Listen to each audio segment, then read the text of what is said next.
We are live. What is up, fight nerds and dirty gamblers? I am Erik. This is Erik Bets Fights. I feel very rusty, so hopefully this will go okay. It's been we're just coming off an off week, and I just looked at my YouTube page here, and it's been a full 2 weeks since my last video. So I didn't do anything at all on the off week. I know some people find a way to sneak an episode in there. I did not do that. I took the week off. So yeah, 2 weeks since I made a video, but I am back. Uh, it's awesome to see all of you here. I am recording this as a live stream, but I'm doing it as a private live stream, so it will upload as soon as I am done, and then I'll share it around. And I imagine a few of the usual suspects will be in here taking a look. So I appreciate all of you who do come back week after week and watch these videos. This will be my full card breakdown for UFC Vegas 62. It's the card headlined by Alexa Grasso versus Viviane Araujo. It's I don't know, it's kind of a weird card. There's some fun fights on here though. I've heard a lot of people kind of talking crap about it, but if you've been watching my stuff for a while, you know that I don't really even differentiate between cards. I mean, when there's a card that's super good, like obviously that will stand above a little bit, but as far as like fight night cards and stuff and some like lower level pay-per-views, I don't even really, I never find myself being like, oh, this is a crappy card. And I think it's because I'm an old school fan for like when, back when I first started watching UFC, there was an event every like 3 months, so we had to wait a long time. So like it was always a waiting game. Like at any given time, I could tell you the date that the next UFC was happening, and the date that the next UFC DVD was coming out in stores, because I would drive to Media Play and buy it the day it came out. So like I just feel, I sound like an old man standing out. You kids don't understand what it was like in our day, but like I will never complain about the quality of a UFC card, because we get cards every week.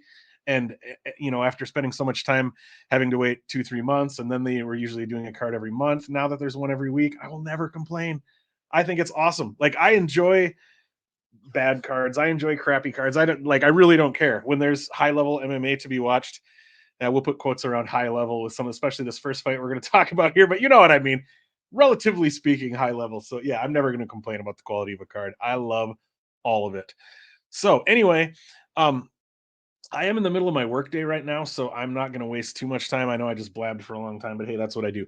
I'm not going to do a recap of the last event. I will just let you know it was a small losing event for me. I lost, I think, 0.34 units, so very small losing event.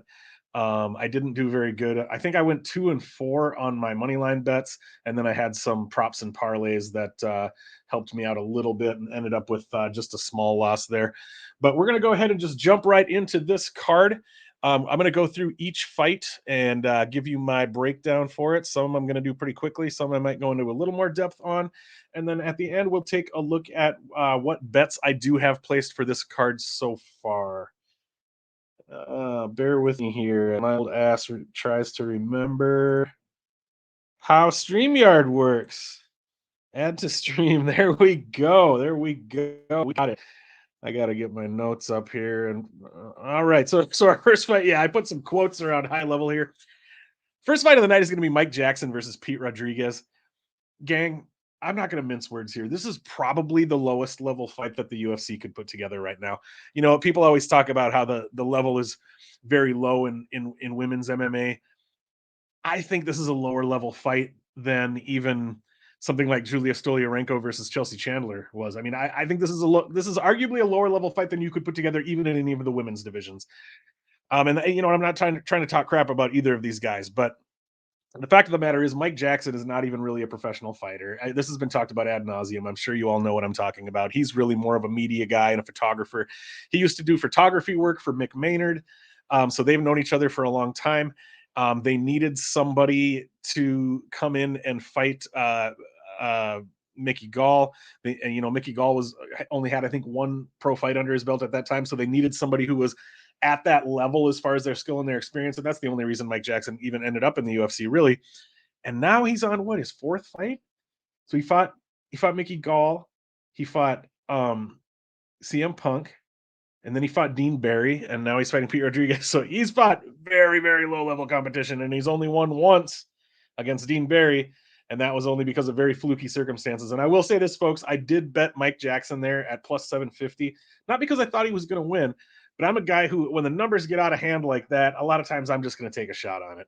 You know, when you start getting up into plus 750 and stuff like that, when you start getting into especially a situation like that, like Dean Barry and Mike Jackson, two guys who are pretty low level, if you're going to put two, relatively low level guys in there together and tell me that one of them is like a 10-1 favorite over the other, I'm going to take that shot on the guy who's like a 7 or 8-1 underdog. I'm going to do that.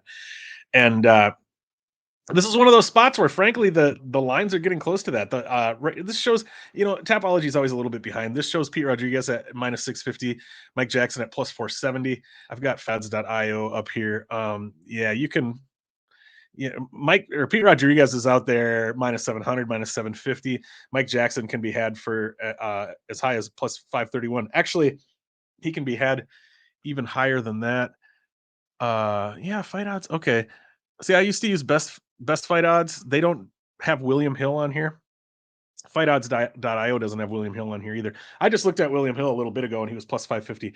I love the William Hill app because I often get better lines than you can find on any other books. So that's kind of exciting. Anyway, as far as a breakdown, I'm not going to get too guys. I didn't even do the tape for this fight. If you read my written breakdown, you already know that. I'm going to go ahead and drop a plug for that while we're at it. Check out the Never Hedge Substack if you haven't yet. I don't even know the URL off the top of my head, but if you search Never Hedge, just one word works better. Never Hedge Substack and like newsletter or whatever, it'll come up. Basically, it's a free email newsletter that you can subscribe to. It doesn't cost you anything. And you get tape study notes and betting guides and all kinds of cool things. I put my tape study notes on there every week. Kyle Miller, who kind of started the whole Never Hedge thing, he puts out tape study notes and betting guides. He even puts out like recipes for like, hey, here's a snack you can make on fight day and stuff. Anyway, it's totally free. So check it out. Anyway, and so that's a way that, after you watch this video, you can supplement a little bit. I'm going to make a lot of the same points in the video that I make in my written breakdown. But anyway, if you want to consume some written content from me, you can do that there as well. But Mike Jackson, like I said, he's not even really a guy who's necessarily pursuing a career as a professional fighter. At least that's not the sense I get. He's kind of just doing it on the side. At the very least, even though I don't think highly of Pete Rodriguez's skill set, he's at least a guy who's trying to make his living as a professional fighter. He was given this opportunity much too early. He was brought into the UFC, I think, late notice against Jack Della Maddalena. Rodriguez only had, I think, 4 pro fights. I think maybe like 10 fights total because he did have an amateur career as well. But yeah, all things considered, Mike Jackson does not have a UFC level skill set, and it's arguable whether Pete Rodriguez does either. One thing I will say about Pete Rodriguez, though, is that if you include his pro and his amateur, he has 11 wins. 10 of those wins are by round 1 knockout. So this is a guy against very low level competition, but again, he's fighting pretty low level competition here. So Pete Rodriguez is a guy who, doesn't have a super deep game. He's going to get in there and he's going to throw heavies and try to get you out of there in the first round. That's his game. There's not a whole lot more depth to it than that. However, he's pretty good at it against low level competition, right? He's proven that. So, am I going to take a shot on Mike Jackson at plus 550 here? I haven't yet. It's possible that I will. I really do think the most likely outcome for this fight is that Pete Rodriguez does find that round 1 KO. However, Mike Jackson does have some size and some length here. He's got 5 inches, I guess only an inch of reach, but he's got 5 inches of height and an inch of reach here. He can move pretty well. If he's able to kind of stay on the outside and move and keep Pete Rodriguez from really being able to land anything big in the first round, are we potentially going to see Rodriguez slow down and maybe Mike Jackson could take over late? I've seen the number out there, Mike Jackson by decision sitting at like plus 1800 or something somewhere. Like this is one of those fights that everybody thinks it's going to go under, but if it goes past that first round where Pete Rodriguez is especially dangerous, do we see it go long? Do we see Mike Jackson take this to a decision potentially? I don't know, something to consider. But I absolutely will not touch Pete Rodriguez at minus 700, minus 750. Even if you look, usually when the odds are that wide, you start looking to props, right? Even if you looked at his props, I just looked earlier today. Pete Rodriguez by KO in round 1 is at like minus 140. You're getting a minus sign in him to finish picking a method end around. So yeah, I'm not interested in touching that either. So for me, all of the value is squarely on the dog here. If I was going to bet anything, I'd be betting Mike Jackson. But at the moment, it's going to be a stay away for me. I talked about that fight way longer than it really than that fight deserves, probably. But next up, we've got CJ Vergara versus Tatsuro Taira. Let's see. It shows Tyra at minus 240, Vergara at plus 195. I think that's actually a little bit wider now. I think Tyra might be up around like minus 270. Let's find out here. Tyra, okay, he can be had for minus 225. Vergara can be had for as high as plus 205. All right, it doesn't move a whole lot. Uh so yeah, looking at one of the first things that stands out here when you look at this fight is Tyra's 22 years old, Vergara's 31. Tyra he's a very very young prospect. However, if you look at his pro and his amateur, he's got over 20 fights under his belt already. He's one of those dudes who made his MMA debut as an amateur when he was like 15, 16 years old, something like that. He had already had like I don't know. I looked at this earlier. I don't have the notes in front of me. He already had like something like 7 fights under his belt, I think, by the time he was 18 years old. So I mean, the kid's been doing this for a while. But and for a 22-year-old, he's got 20 fights. That's a lot of experience. So at what point does the fact that he's 22 not really matter? So that's something to think about. And he's a very highly touted prospect, and I think for good reason. The UFC is looking to build Asian talent, looking to build Japanese talent. He's probably one of the more impressive and skilled Japanese prospects that the UFC has on the roster at the moment. I would say grappling is kind of his key skill, but he's pretty well rounded. He strikes reasonably well. He employs kind of a kick heavy striking game, but when he throws punches, he throws the way you'd expect an athletic 22-year-old kid to throw, I guess. He throws pretty nice, crisp, straight punches. He doesn't look too bad on the feet. His wrestling isn't fantastic overall, but he does have a quick shot. He can shoot a nice quick takedown. He again, like I said, he's an athletic 22-year-old kid. He's gonna have some explosion and some quickness to him. But yeah, grappling would really be his main skill, but by no means a fish out of water with the wrestling, with the takedowns, with the striking. He's pretty reasonably well rounded. As a grappler, he scrambles really, really well. He's a really, really good positional grappler. Like I said, not a fantastic wrestler, but he's kind of one of those grapplers who doesn't need to be. If he gets inside on you, even if he's not able to, finish some big throw or some big takedown or some big trip, he's one of those guys, kind of like we see Mackenzie Dern do. He'll just scramble to your back without even taking you down. He'll just scramble into a position and force you into a grappling exchange with him, even if he's not able to get a takedown. And one thing I noticed watching the tape on Tyra is, it could just be that kind of, a lot of people raised in Asian cultures tend to be a little bit more stoic, I guess, and that kind of thing. It could just be a cultural thing like that. But I noticed that he's very, very calm, very relaxed in the cage. He doesn't seem to get rattled. He seems to stay very kind of zen. He stays very, which I think helps him helps him with his positional grappling, if you think about it, because I don't think he's very aware of what's going on. He's very aware of his that term proprioception again. If I'm proprioception, I think I'm saying that right. As far as being aware of where his body is, being aware of where his limbs are in relation to his opponent's body and that sort of thing. I think he stays quite calm and quite aware of that sort of thing in the ring, in the cage, which is kind of cool to see. The CJ Vergara, on the other hand, is one of those guys who he doesn't really have a particular area where his skill set stands out. When you watch CJ Vergara, you're not going to get your hair blown back by any specific thing that he's doing technically or skill wise.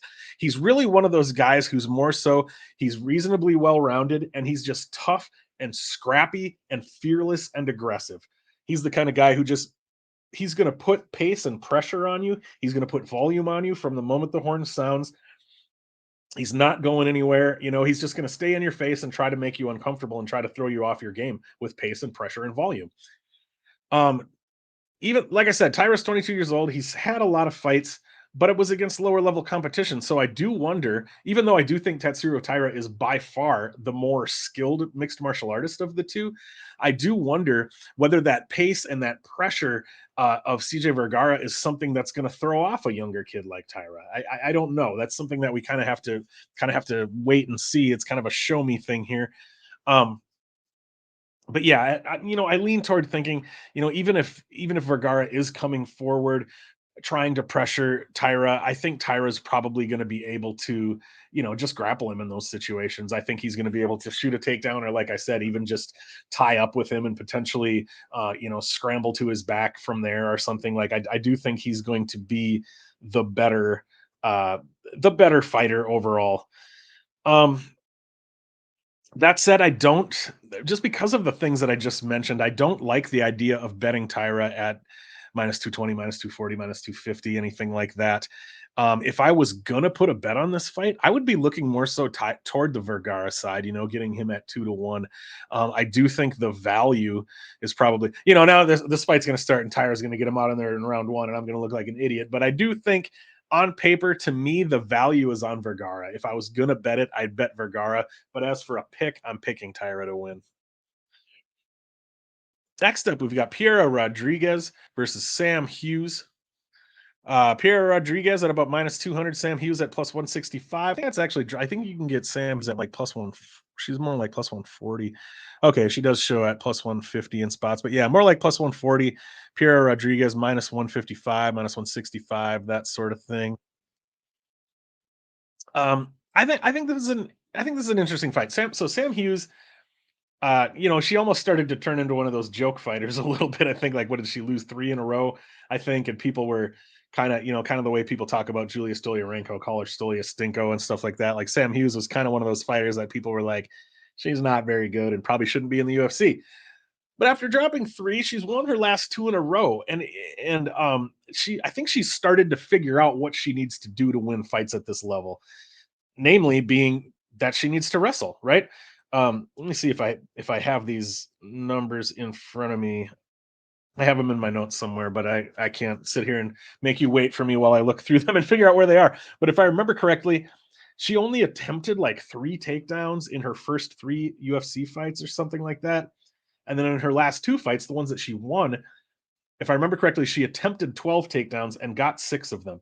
So, hopefully she and her team have figured out like, hey, when we push the wrestling, we actually win some fights here. Like that's what Sam Hughes is good at. She's on the feet, she's capable, she's scrappy, she'll get in there and mix it up, but she's not necessarily excellent on the feet. I don't know that she's necessarily an excellent wrestler either, but she's a decent wrestler, and she will push her opponents against the cage, grind on them, wear on them, take them down. I do think that's where she does her best work. Piera Rodriguez, she's not. I'm not super impressed with her so far. I think she's somebody who can still impress me, and I know there are some people who are really impressed with her. I probably just need to see a little more. Maybe this is the fight where she'll come out and be impressive. I hope not, because I'm gonna, spoiler alert. I've got a bet on Sam Hughes here. We'll be getting to that, but from what I watched on the tape on Rodriguez, she's not a real dynamic athlete, but she does seem pretty strong and pretty physical. What I mean by dynamic, I don't know that she doesn't really use a lot of movement. She's not necessarily super quick, super explosive, but she does seem pretty strong and just kind of physical and powerful. She doesn't put out a lot of volume on the feet. She kind of tries to pick her spots and sit down on her punches a little bit more rather than really like being dynamic and using a lot of movement and volume. She did show some takedown defense in her Kay Hansen fight, which was her one UFC fight so far. But Hansen was able to time some takedowns well and get Rodriguez down a few times in that fight. Late in the fight, if I remember correctly, late in the fight, I think maybe in round 2 and in round 3, I think Piera did get Kay Hansen down as well. So I mean, she's capable of wrestling herself. Um, Kay Hansen did have some wrestling success against Piera, and I think Sam Hughes she's bigger and probably stronger than Kay Hansen, a little more physical, I think. I do think Sam Hughes probably will be able to have some wrestling success here. That doesn't necessarily mean that she's going to be taking Piera down and holding her down for long spells or dominating her on the ground or anything, but I do think that she'll be able to probably wrestle effectively or at least hold her own there. Overall, I see this fight playing out more closely than Piero Rodriguez being a 2-1 and Sam Hughes being like a plus 165, plus 170. Like I said, I think she's more like plus 140, 150 now. But I see this fight as pretty close to a coin flip, to be honest with you.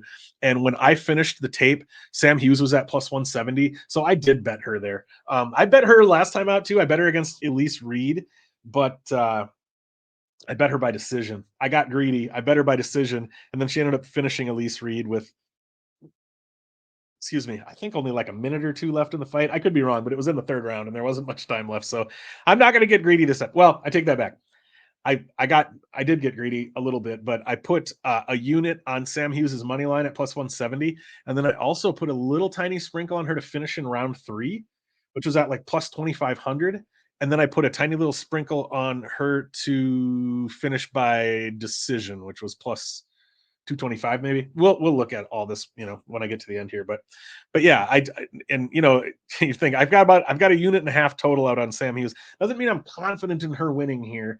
It just means I think the fight is closer than that, and I like the lines on her. As for a pick, I don't know. A lot of times I don't even bother giving a pick, but you know what? Screw it. I'm gonna go ahead and pick Sam Hughes. I'm gonna pick Sam Hughes to win here. I think it's a coin flip. When I get right down to it, I might even favor her slightly. So we'll see. We'll see what she's able to do. Okay, the next fight, Joe Anderson Burrito versus Lucas Alexander. When I did the tape, either this fight wasn't on the card or I just missed it. When I typed up my notes, this one wasn't on the card yet or whatever. I think it might have just gotten finalized within the last day or two. So I didn't do any tape on this fight, and I don't know anything about it. And there you go. I'm never going to bullshit you and try to pretend I know what I'm talking about. It's like, yeah, I know a little bit about Joe Anderson Brito. I've seen him fight, but I didn't watch the tape. I don't know anything about Lucas Alexander, so I'm just going to skip this one. And you can get your breakdowns for this fight elsewhere because I don't know anything.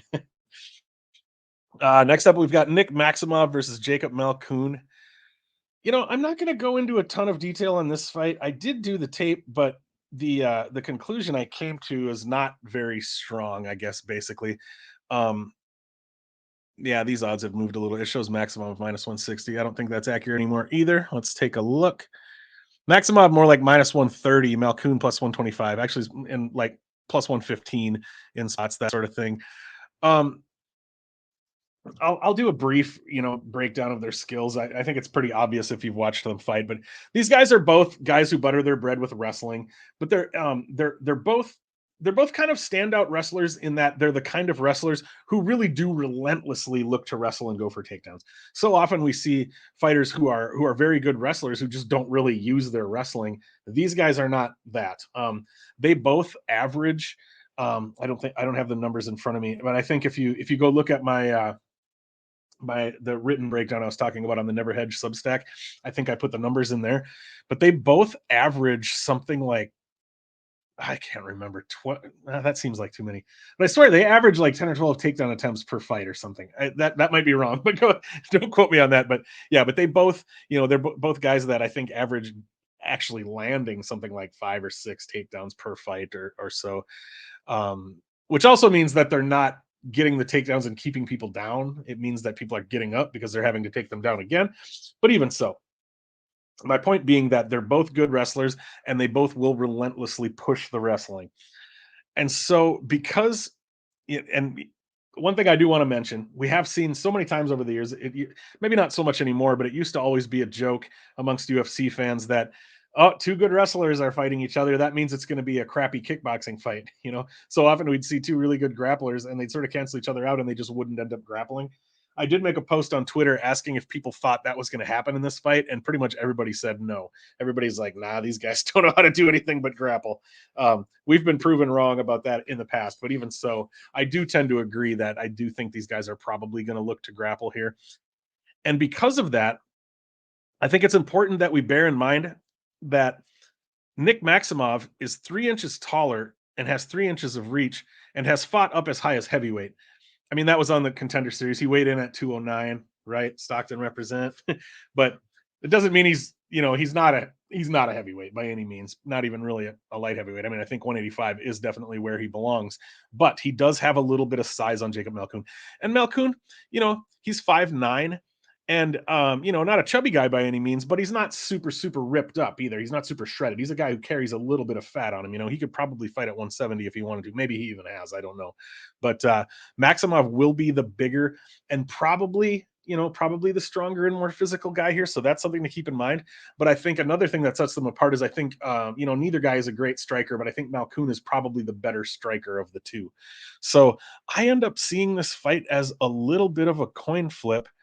And so it's the kind of spot where if I was going to bet it, I would just go with the plus money.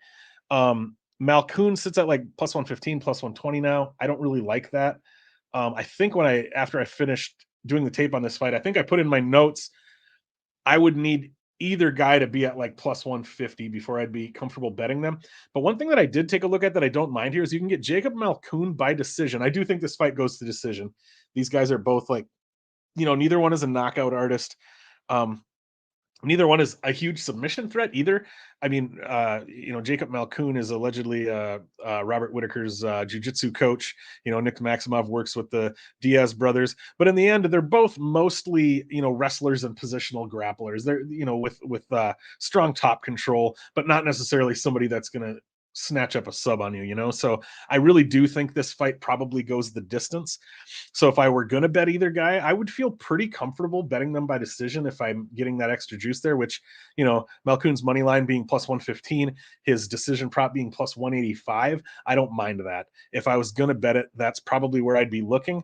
Otherwise, another way that you could approach this fight is use the over 2.5 or the fight goes the distance as a parlay piece potentially. Because I do think it's pretty juiced. I don't have it in front of me, but I think it's like minus 220, something like that, maybe somewhere in that range anyway. Okay. Next, we've got Rafael Assunção versus Victor Henry. It's kind of an interesting fight. I was listening to a podcast. I forget what the heck it's called, but it's a podcast where the guys who host it, they do a thing where they haven't looked at the odds yet. And the guy who's hosting it, there's one guy who's hosting who does know the odds, and he's hosting for the other two guys who are like in a competition against each other, and they guess what the odds are on fights without knowing. And both of the guys thought that Rafael Assunção was going to be favored here, and he's plus 260. Actually, I think he's even wider than that now. This shows Victor Henry at minus 315. Victor Henry's at like minus 330, minus 340 in some spots now. Oh, wow. Wow, the best okay, yeah, this moved a lot. The best he's at now is minus 350. He's out there at like minus 400, minus 500. Rafael Assunção, the best you can find him at is plus 315. The first thing I want to say about this fight is if this fight was happening even maybe 2 or 3 years ago, especially, and if we go back further, if we go back 5+ years, Rafael Assunção would be minus 800 here. He'd be minus 1,000 here, maybe. I mean, it would be ridiculous if this fight was happening just a couple years ago. The only reason we're seeing such a wide line here on Victor Henry is because Rafael Assunção is a 40-year-old bantamweight. If you're a heavyweight or a light heavyweight at 40 years old, you can still get away with quite a bit. I mean, you can still fight at a pretty high level. Well into your 40s, even at those higher weight classes. But the reason for that is because the first thing to go is your speed, your reaction time, and those things don't matter as much at heavyweight. They matter a whole lot at 125, 135, 145. The smaller weight classes. If Rafael Assunção is, I think, okay, I've got some notes here. His UFC record is 11-6. He has wins over TJ Dillashaw, Pedro Munoz, Aljamain Sterling, Marlon Moraes, Rob Font. When you get right down to it, I don't think it's unreasonable to call Rafael Assunção one of the best bantamweights in history, and probably one of the most underrated bantamweights, certainly, and maybe one of the most underrated UFC fighters. Period. He's a guy who never really gets talked about as being right up there as one of the best, but when he was at his very best, I think he was. That said, he's on like a 3 or 4 fight losing streak now. I think it was his most recent fight was Ricky Simone. He got knocked out, so he might be, not that Ricky Simone doesn't hit hard, he does, but we might be seeing Assunção's chin start to go, which it does sometimes happen as you get up there, around 40 years of age. So yeah, like if this was a prime Assunção, the line would be flipped, except Assunção would be an even bigger favorite. But yeah, the reason that we're seeing such a big line here on Victor Henry is because, like, Assunção's getting older, and also because if we look at Victor Henry's style, It's exactly the kind of style that works against a fighter who's slowing down and a little bit older. And Rafael Sensao was never like a super high paced kind of guy anyway. And that's what Victor Henry brings above anything else is a lot of pace, a lot of pressure, a lot of volume. Um, he Let's see, I've got some notes on him here. And also one thing that I think is being overlooked is Victor Henry is himself 35 years old. He just made his UFC debut in in an underdog win against Tony Barcelos. He was 34 years old when he did that. He has since turned 35. He's got almost 30 pro fights under his belt. He's a well-traveled journeyman, I guess I would call him. And I don't necessarily mean journeyman as a put down, but I mean he's a guy who's just kind of making it to the UFC now in his mid 30s, that kind of thing. I think it's fair to use that term. Um, yeah, he was like a 4-1 underdog to Tony Barcelos, and he ended up beating Barcelos largely by just outworking him for 15 minutes, which I think he can do here. On the feet, he's fearless. He's really active. He puts out a lot of volume. He doesn't allow you to get comfortable. Kind of like the same thing I was saying about CJ Vergara. In his fight against Barcelos, Victor Henry attempted 397 strikes in 15 minutes. So that's impressive volume. As far as the matchup between the two, the final point I'll make is this. Rafael Assunção is the more skilled martial artist of the two. The better fighter in that regard. As far as the actual skills that they have, Rafael Assunção is a more skilled martial artist than Victor Henry. However, that isn't always who ends up winning the fight, right? And especially with the X factors at work here, with the Assunção being older and slowing down, with Victor Henry being the kind of guy who's going to put out volume and just never let the older fighter who's potentially slowing down really get his game going. I do think we see Victor Henry just outwork Assunção here to either a decision or possibly even a late death by 1,000 cuts type of TKO stoppage. That said, I don't love the line. Like I said, yeah, we looked at this. I mean, yeah, he's up minus 350, minus 400. Man, I wouldn't. But even with the Assunção slowing down the way he is, we're talking about a very skilled, very wily veteran here who has skills that are above and beyond what Victor Henry is accustomed to dealing with, even though he did just beat Tony Barcelos. So like this is another one of those spots where if I was going to take the shot, I think the value is on the dog here, but it's going to be a stay away for me. It's like, man, at what point do I? Oh, this line, it's like plus 350. Man, I don't know. At what point do I have to? All right, that's it. I got to take the shot on a Sunsaw. I don't know, but I'm going to stay away for now. Next, Amanda Martinez versus Brandon Davis. I feel like every week there's a fight where I do the tape and I just don't feel like I have much of a read. That's this fight for me this week. I'm not going to say much about this because I just don't feel like I have that much to say. Brandon Davis was a guy who had a UFC run a few years back. He went like don't quote me on this. He went like 2-5. That doesn't sound right. I can't remember. I'm not going to pull it up and look right now, but anyway, he washed out of the organization, and then he had like three or four. He won like 3 or 4 fights outside the organization in regional competition against like some decent regional competition. The UFC brought him back, and in his return fight, he got KO'd in round 1 versus Dana Batgari. One thing about Brandon Davis is he's always been a fighter who, if I'm remembering correctly, he's always been a fighter who's kind of like relied on his toughness. He's a guy who's been able to get in the storm, take a lot, and give it right back. And the fact that he got finished in round 1, I mean, does that mean he's fading, or does it just mean Dana Batgari hits very hard? Because we know that's true. So it could be both. We don't know. But Mana Martinez here, minus 160. Brandon Davis, plus 135. Mana Martinez is a guy that I'm not. That's why, like I said, I don't have a strong read on this fight. I'm not sure what to think about either of these guys yet. Mana Martinez can be very good. He's got some good things going for him. In his most recent fight when he fought Ronnie Lawrence, he got out wrestled. He got taken down 6 times on 7 attempts, if I remember correctly, and he got knocked down like 3 times. He did knock down Ronnie Lawrence in round 3, if I remember correctly, but he got knocked down by punches from Ronnie Lawrence on 3, if not 4 different occasions in that fight. So that's a little concerning. that's all I'm going to say about this fight. This is a spot where I just don't feel like I have a strong enough read on either guy or how the dynamic between them is going to play out that I'm willing to do anything here. This is a show me spot. I want to see what each of these guys is capable of against each other so I can make a little bit more of a read before I'm going to be comfortable betting on them. So I'm not going to say anything more about that. I will say this: Mana Martinez hits very hard. The kid can crack. If Brandon Davis's chin is compromised at this point, if the Dana Batguri knockout was a sign of that, then we could see Mana Martinez get Brandon Davis out of there early. But it's not something I'm going to be willing to bet on at this point in time. Next up, we've got. I just heard my cat. He must be outside the giant. Are you in here, buddy? I don't think he is. Up to Misha Circanov versus Alonso Menafield. It's kind of an interesting fight. Let's see. It shows minus 220 plus 180. I think reasonably accurate.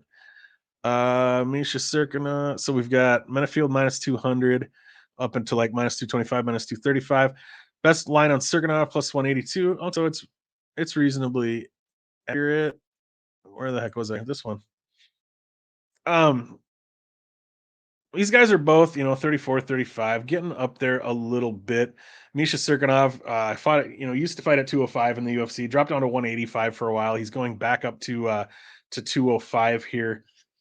As far as a skills breakdown, Circanov is a guy that I I had kind of high expectations for him at one point in time, but he ended up being a little bit of a bust. He's obviously he's a very good grappler. I think again, I'm going off the top of my head here. I don't have this right in front of me, but I think he has 6 UFC wins and 5 of them are by submission, something like that. So he is a venomous grappler when he can get somebody there and work, but his fragility has always been an issue. I think he's been knocked out. I think I have this in front of me. He's been knocked out in the first round 4 times in the UFC. So that's definitely like, that fragility that we're talking about. And Alonso Menafield is exactly the kind of guy who, if you're a fighter who is prone to getting knocked out in the first round, Alonso Menafield is a guy who can be the 5th person to do that. That's something that Alonso Menafield is, he was a guy who excelled at football and track in high school and in college.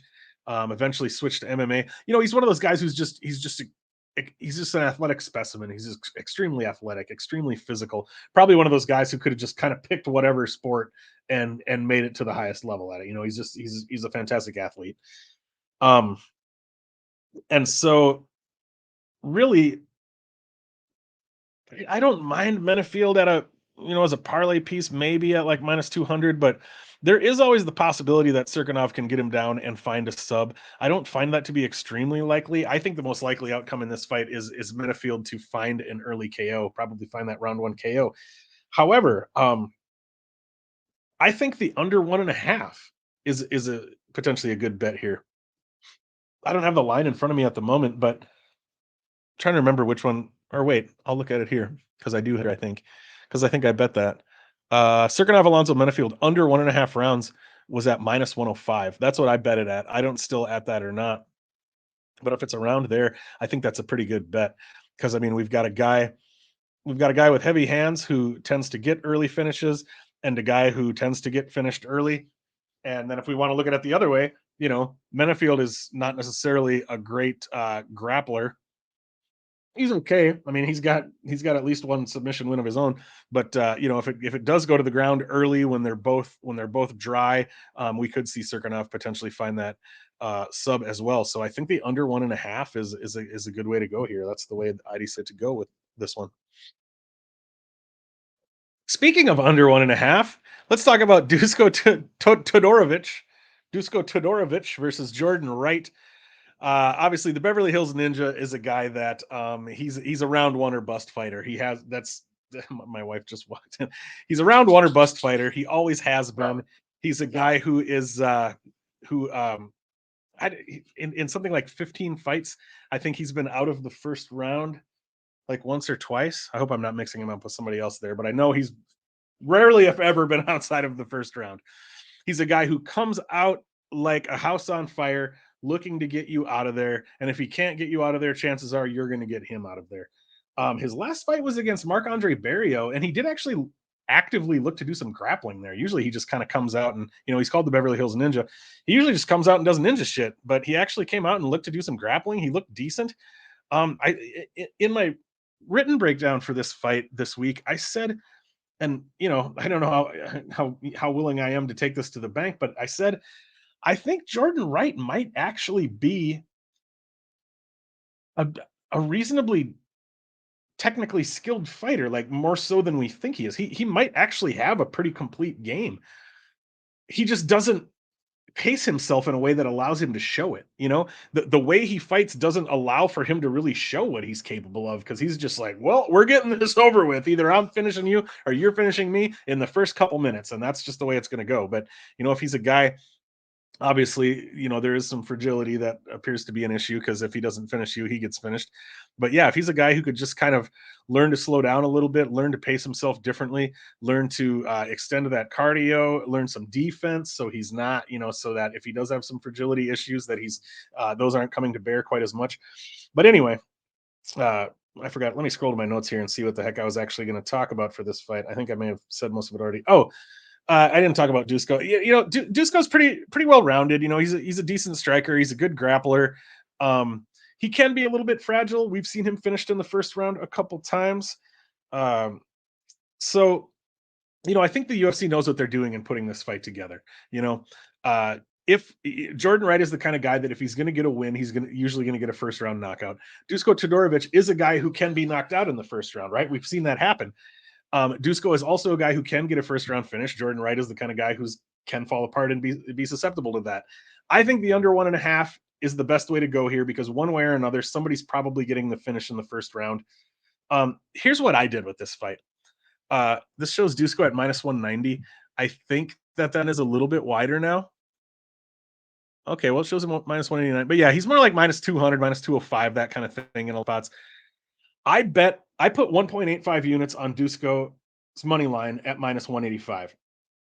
And not because I'm super confident in him to win, but my thought was this. Whenever Jordan Wright is fighting, you can pretty confidently bet his opponent's money line and then just hedge on him with the round 1 KO prop, right? So I put 1.85 units on Dusko's money line, and when Jordan Wright's round 1 KO prop dropped, it was at +800, which is a great number. So I put a little bit on that to hedge. So if this fight gets into round 2 and Jordan Wright gets a finish in round 2, yeah, that's going to be a problem. Then I lose both those bets. But I tried to strategically pick some spots that I think are going to work out for me there. So we'll see how that goes. Just a few fights left, folks. Next up, we've got Askar Askarov versus Brandon Royval at 125 pounds. Let's see. It shows Askar. Let's see if those odds are correct. Askar -225. Brandon Royval can be had for as high as +225. Oh, I can tell I haven't done a video in a while. My throat's getting sore. Just 1 second. Let me scroll to my notes on this. I'm way out of practice, you guys. I'm usually so smooth. Not really, but a little worse than usual today. Okay, so Askar Askarov, obviously, he's got that OV at the end of his name. You can make the guess that he's a dominant wrestler and grappler, and he is. He's got a string of really impressive wins in the UFC before dropping his last fight to Kai Kara France in a closely contested decision. Some people thought Askar won that fight. I don't know. It was a toss up to me. I don't know. I don't tend to. This is neither here nor there, but I actually kind of hate when people ask me like, "Oh, how did you score that fight?" Because I'm like, I didn't. I'm not a judge. Like, I don't. Maybe some people just automatically watch fights and score them in their head. I don't do that. And also, if you've watched my videos a lot, you know that I have a terrible short-term memory. So like, I would literally have to be writing the scores down, because by the time round 3 is happening, like if you ask me what happened in round 1, how did you score round 1? I'd be like, I don't know. I don't remember what happened in round 1. Yeah, I can't remember anything unless I write it down. So I do not recall if I felt that Askarov or Kai Kara France won that fight. In fact, I probably never even made that determination in the first place. But that's neither here nor there. Askarov he only completed 2 takedowns on 14 attempts in that fight. Kai Kara France has excellent takedown defense. Especially against a good striker, if Askarov is not able to get those takedowns, it's going to be a problem for him. However, Askar Askarov is, he's certainly a serviceable striker himself. Definitely not a fish out of water on the feet, but it's just, that's why where Kai Kara France butters his bread. So it was a difficult task for Askarov since he was not able to take Kai Kara France down. Um, excuse me. Askarov, he's not the most explosive wrestler in the world. He's not necessarily the guy who's shooting from halfway across the cage and just and getting there in a split second and blasting your legs out from under you. Not necessarily like super explosive like that, but he's very relentless and he's very technically sound. And what I think what really works for him is I just think he has such high level technique.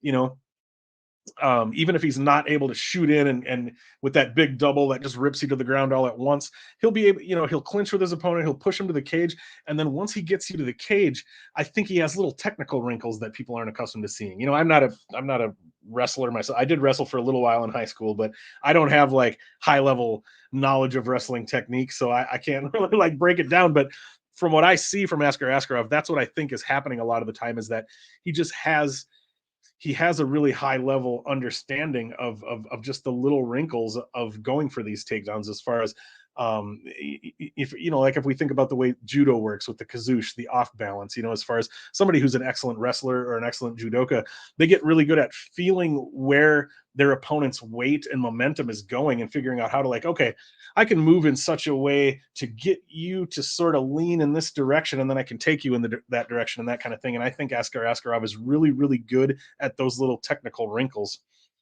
To borrow a phrase from Paul Shaughnessy from the Dogger Pass podcast, Brandon Royval is a bit of a shit-eating wild man. I think that we can agree on that. He has high-level skills. He's well-rounded. He moves very well on the feet. He moves very well on the ground, but he kind of just goes a little wild, right? Especially on the feet. I mean, he tends to just he throws in such a way where he puts himself kind of out of position, puts himself kind of off balance, which is the kind of thing that Askar Askarov is going to be able to take advantage of for the reasons I was just talking about. He has those technical wrinkles where he's able to take advantage of those off balance situations and that kind of thing. However, Brandon Royval is an he scrambles really well. He's a good positional grappler, and he's great at uh what's the word I'm looking for? My wife just opened the door and threw me off my thought there. He's opportunistic. That's the word I'm looking for. He's a good opportunistic grappler. He scrambles a lot. He finds himself in different positions, and he knows how to go for submissions from a variety of different positions, a variety of different angles. He can be in like a weird scramble, and he can scoop up a submission, that kind of thing. However, Askar Askarov is the kind of guy who knows how to keep it tight on the ground, how to keep himself out of trouble. He's already fought several venomous grapplers in his career and has been able to just keep it tight, keep it technical, apply, good heavy top pressure while staying tight enough to not allow his opponent to really get much going. So, Royval will be dangerous on the ground, but I think Askarov will be able to handle those things. So, I don't mind Askarov as a parlay piece, although it's a little bit risky. I think if you're gonna bet Royval, personally, I would either bet his sub prop or bet him inside the distance. It's hard for me to see him winning this fight by decision. Certainly not impossible, but I think, to me, the most likely outcome is Askar Askarov by decision or possibly a late finish. If it does go to decision, or maybe if you have access to a book that has the finish only, like the distance no action type of prop, where you would take that bet on Brandon Royval, and that means if he wins inside the distance, you win your bet. If the fight goes to decision, no matter who wins, it's a push and you get your bet back. That is potentially a good bet to take here. Actually, I'm gonna take a look at that one myself. I hadn't even thought about that before, but yeah, I'm gonna pick Askar Askarov here, probably by decision. Only a couple fights left. All right, we're almost 50 minutes in. We should be able to finish up in an hour or so total, not an hour from now. I'm not going to break down these next two fights for a half hour each. Next up, we've got Jonathan Martinez versus Cub Swanson. Get here for the odds. Martinez minus 200, Cub Swanson plus 182. This is kind of a tough fight.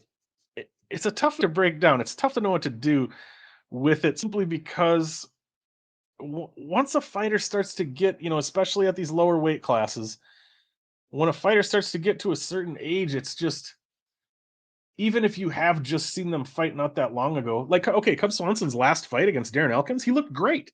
He had, I mean, he did get hit a couple times, but he had like almost a flawless performance against a very tough and scrappy guy. I mean, he was able to get Darren Elkins, who has, you know, traditionally been extremely durable. He always takes a lot of damage. He always gets beat up, but he's hard to get out of there.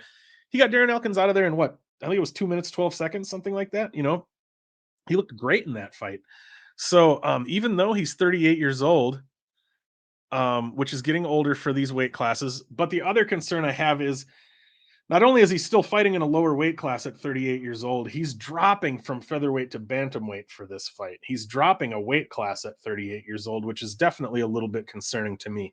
But it's like, when you're capping fights, what you see on the tape always has to be, excuse me, always has to be the number one factor that you're considering, right? And then if there are things like age and weight cut and stuff, like, you kind of have to figure out how much to take that stuff into account.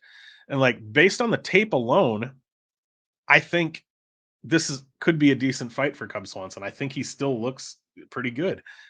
So those concerns about his age and the weight cut, it depends on how much you want to take those things into account. But Cub is still, he's still dangerous. Obviously he still hits hard. He's still, his reaction times still seem to be there. He still seemed to have it, so to speak, in his last fight.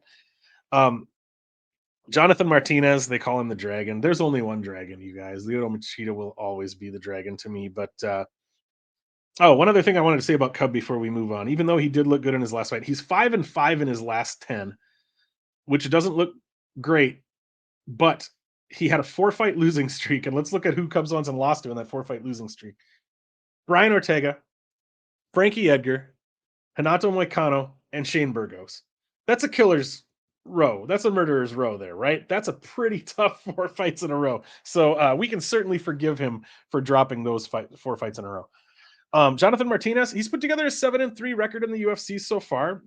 Pretty impressive since debuting in late 2018. So he's fought quite a few times. He's currently fighting a 3-fight win streak. He's a tight and technical striker who, he feints well. He switches stances a lot. He lands real hard leg kicks inside and outside. Like, I see this fight as on the feet. I think, well, let me look at their size difference. Is he quite a bit bigger? No, he's not. No, they're the same size. Okay. I thought maybe Martinez would have some size here, but um, well, I guess it makes sense because Swanson's coming down a weight class. But for some reason, I thought Jonathan Martinez was a little taller, but he's not. Um, so like I see this fight playing out mostly on the feet. These guys can both wrestle, but they don't necessarily look to actively do so all that often. I see this fight mostly playing out on the feet, and I think it could be pretty close. And considering that, I already forgot what Cub can be had for like minus for plus 170, plus 180, I think, right? Yeah, plus 170, plus 180. I haven't made a bet on this. I wouldn't trust Jonathan Martinez. At minus 200 or so, I wouldn't parlay him. I don't feel comfortable with that. If you do, hey, more power to you. But I think Cub is still too good and still too dangerous for me to trust um, Jonathan Martinez. I don't want to call him unproven. He's 7-3 in the UFC, but that's against lower level competition. I think this fight, even with Cub being 38 and coming down a weight class, is probably closer than those odds would suggest. This is one of those situations where I have not taken a shot on Cub yet, but if I was going to, choose a money line side here, gun to my head, I have to bet it. I'm absolutely betting the Cub Swanson side. And even though I don't have a gun to my head and I don't have to bet it, there's a chance that I'm going to. There's always that 10 years though, right? I don't remember what the exact stat is, but fighters who are 10 years younger win like 68% of the time or something. Don't quote me on that because I can't remember the exact number. But so yeah, this is one of those spots. I can see why Martinez is favored. I get it, but I just don't know if he should be favored as much as he is. And I would caution anyone who is looking to parlay Martinez at that number against, one of the greats in Cub Swanson, even if he is 38 years old. All right, that's all I have to say. But one fight left. I'm losing my voice. Let's get it. Let's get her done. I wish I hadn't said that just now. Sorry, but I did. Oh, what are the odds? Okay, so Grasso minus 215. She's even out there at like minus 240, minus 245. Viviane Araujo plus 192. We can get almost 2 to 1 on her there. So the basic breakdown of this fight, Alexa Grasso is good. Alexa Grasso has always been good, but since coming up to 125, I think we've seen even more from her. Traditionally, she's been thought of as a crisp and technical counter boxer, right? That's largely what she is. She's a good boxer, good kickboxer, good striker. But she's been showing some wrinkles in that game, right? Was it her? Was JoJo Wood her last fight? I think so. Where she was able to take JoJo Wood down, and she found a rear naked choke in round one, if I remember correctly. I always have to say if I remember correctly because my memory is shot, and half the time I can't remember if what I'm remembering is right or not. But I think that Grasso found the rear naked choke in round one there, which sure, JoJo Wood is nearing the end of her career. JoJo Wood isn't what she used to be, arguably, but still, that's an impressive win over a solid and high level fighter in the 125-pound weight class. Viviane Araujo. Viviane Araujo. She's good, and I kind of don't know why the line is the way it is a little bit, to be honest with you. I guess I kind of do. I think it largely comes down to cardio concerns with Vivi, right? I mean, that's really the only thing I can come up with. I'm gonna have to listen to some other podcasts this week. I try not to listen to too much until I get my video out, so it doesn't color my opinions. But I do want to kind of hear what other people have to say about this fight, as far as whether they feel. Let me know in the comments too. Like, do you feel that Alexa Grasso should be a 2 to 1 favorite over Viviane Araujo? And if so, let me know why. Because I'm having little bit of a hard time seeing that being the case. I think Araujo is the more dangerous fighter. Araujo she's a good grappler. I think she's a better athlete. I think she's probably stronger, more physical, more explosive, more powerful than Grasso. She's a better grappler, a better wrestler. But yeah, the concern being that she does tend to kind of horsepower things. She uses a lot of horsepower, which can slow her down after around some at some point in the second round or so. Maybe she does tend to kind of slow down, but she's also one of those fighters who fights pretty well. Some fighters, we see them slow down, like when we say they gas, like, oh, he's got gas tank problems, he or she has gas tank problems. That can mean that's a continuum. To say gas tank problems doesn't mean one thing. There's a continuum of what gas tank issues look like.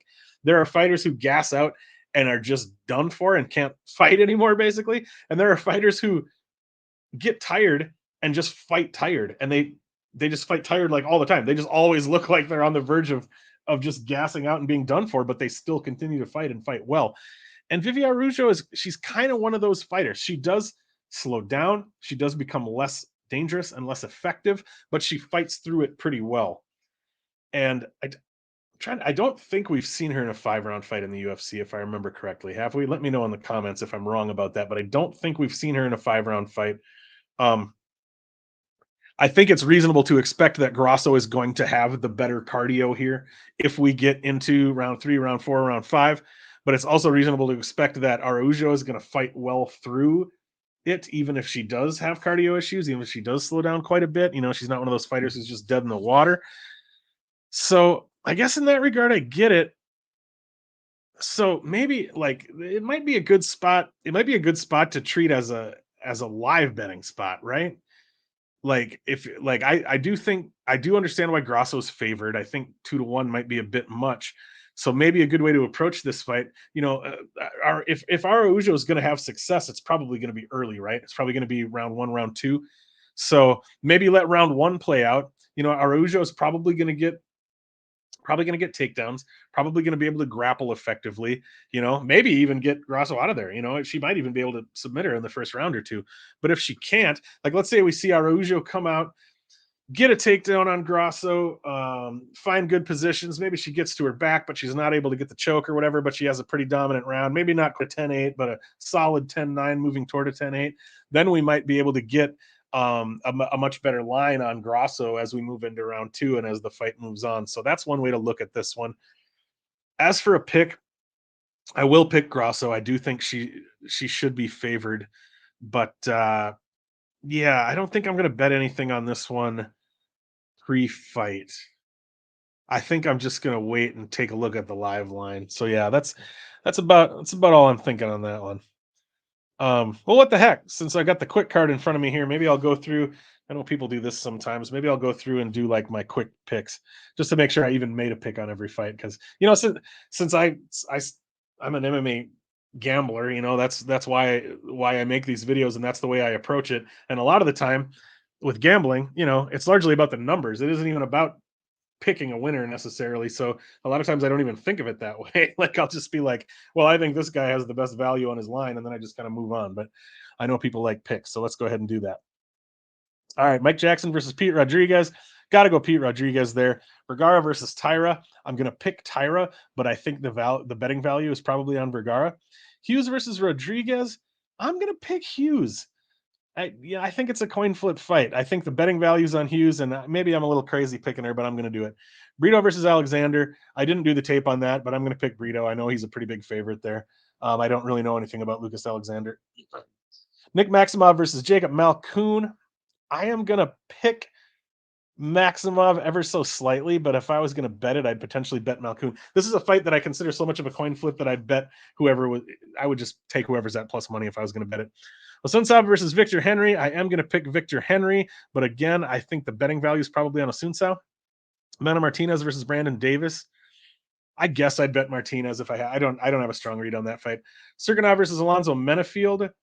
Menafield's at like I'm picking Menafield for sure, and I probably would feel okay potentially using his money line on a parlay. But if I was going to bet him, I'd probably bet him to finish in round one or inside the distance, something like that. Todorovic versus Jordan Wright. I am going to pick Todorovic. Royval Askarov. I'm going to pick Askarov. Swanson versus Martinez. Oh, I think the betting value is squarely on Swanson. I'm trying to decide if I want to pick him outright. Well, if I pick him outright, then I have to bet him, right? So I'm going to do it. I'm going to pick Swanson. I'm going to pick Swanson, which I guess I have to bet him now, because if I'm willing to pick outright somebody who's sitting at like plus 175, you got to bet that, right? And finally, Grasso versus Araujo. I will pick Grasso, but I think that the pre-fight right now, the betting value is probably on Araujo, and I'm going to keep an eye on it live. See what I've got for bets so far. Oh, I should probably let me see if I can zoom that in a little bit. I just got a new computer and I'm still figuring out certain things about how to use it. Is that too big? No, that looks perfect actually. All right, so this is what I've got for bets so far. I've got 1.85 units on Dusko Tudorovic at minus 185 to win 1 unit. I put a unit on Sam Hughes at plus 170. Glad I did that when I did, because she's at like plus 140 now. Here's kind of a fun little violence parlay. Jackson Rodriguez under 1.5, Todorovic Wright under 1.5. I parlayed those 1 unit for plus 109. I parlayed Askarov at minus 185 and Menafield at minus 240. Menafield's line has actually improved there, but and Askarov's line has gotten worse. So I guess in the end, it ended up okay that I did it when I did it. Plus 118 for 1 unit. I got Circanov, Menafield under a round and a half at minus 105. I don't know if that's still sitting at that, but that seems like a crazy line to me.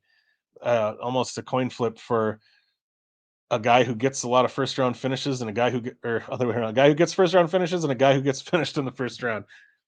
Anyway, Menafield by TKO round one plus 275. Usually I just go with like a sprinkle on those props like that, but I want a full unit on that one because I really think Menafield round one TKO is the most likely outcome for that fight. So I win a whole unit on that one. Hughes wins in round three. I put 0.1 unit at plus 2,500. We just saw Hughes win in round three in her last fight. It was against Elise Reed, who is nowhere near the wrestler and grappler that Piero Rodriguez is, but even so, I went with 0.4 units on Hughes by decision at plus 225.